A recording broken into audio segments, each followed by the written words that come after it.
Hi, everybody. Yeah, for those of you who keep track, I am recording 2 of these in one day. You can tell by the hat and the outfit.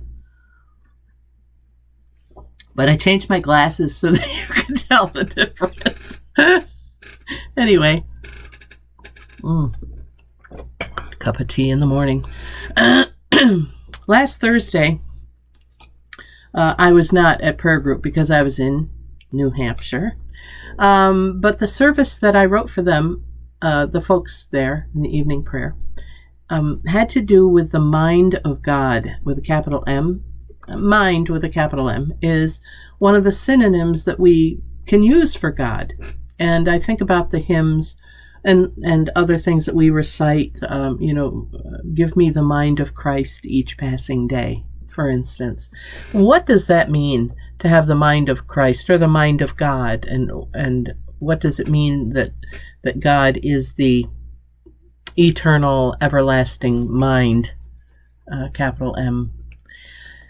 And I guess there was a lot of discussion and I'm sorry that I missed it. I love that group anyway. I'm sorry that I missed it. But then one of the members sent around one of the readings from Richard Rohr. He has a daily mailing from his Center for Research and Enlightenment. And in it, though, he kind of addresses this issue, and he quotes theologian Paul Nitter, I think that's how you pronounce it, Knitter, who has explored both Buddhism and Christianity extensively. In fact, he has, this comes from a book of his, Paul Nitter and Roger Haight, Haight, titled Jesus and Buddha, Friends in Conversation, which I'm excited to get. Maybe you've read it. It came out in 2015. Anyway, I wanted to just share this with you and kind of talk about it a little bit, because I think that we are all being called, especially those of us who want to be more enlightened or more connected or more aligned with Spirit. I think we're all being called to a different understanding of who we are, who we are in this world. What is this life about? Thank you, Kitty. And so here's what he wrote. The underlying reason why people keep causing themselves and others so much suffering is because we are ignorant about who and what we really are. Our problem is not an inherent sinfulness, but an inherited ignorance. But, and here's the really good news, he writes, if ignorance is our fundamental problem, we are dealing with a fixable problem. This problem is not within us as part of our human nature. Rather, it's around us. The antidote for the ignorance that causes suffering is to wake up to what we really are. So, what are we really? Following especially Tibetan and Zen teachings, we can say that our true nature, our real nature, is Buddha nature. And then Richard Rohr inserts what Thomas Merton called the true self, or the Christ self. True nature. Our true nature is the Christ self. Our real self is not our individual self. Our individual small minds are really part of a big mind, capital M.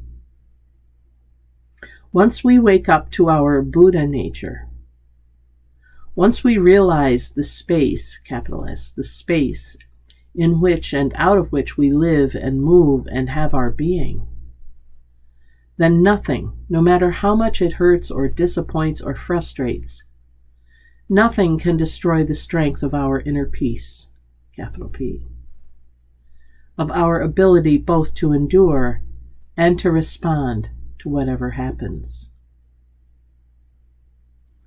Our problem, I love that, our problem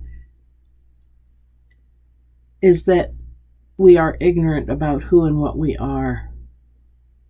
The problem is not within us, like our human nature. Rather, it's around us, the attitude, the misunderstandings, the disconnections. And the antidote for all of that is to wake up to who and what we really are. I love that. Do you agree? Do you agree that's the issue? We need to kind of wake up to who and what we really are. How do we do that? Prayer, contemplation, meditation.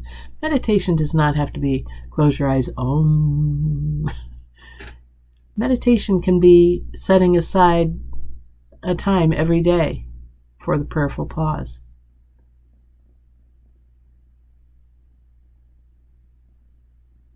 What is it that you do to get connected to who you really are every day? And maybe it's as simple as holding a purring kitten or cat. Can you hear her? It's pretty loud. She's a pretty tranquil and happy gal.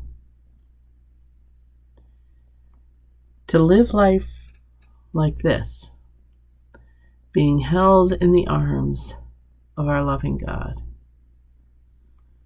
To have nothing more to think about than exploring, enjoying,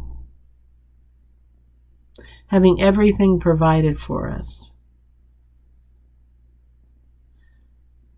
That's kind of my cat theology.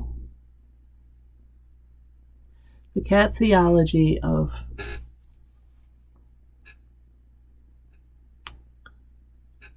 knowing who we are.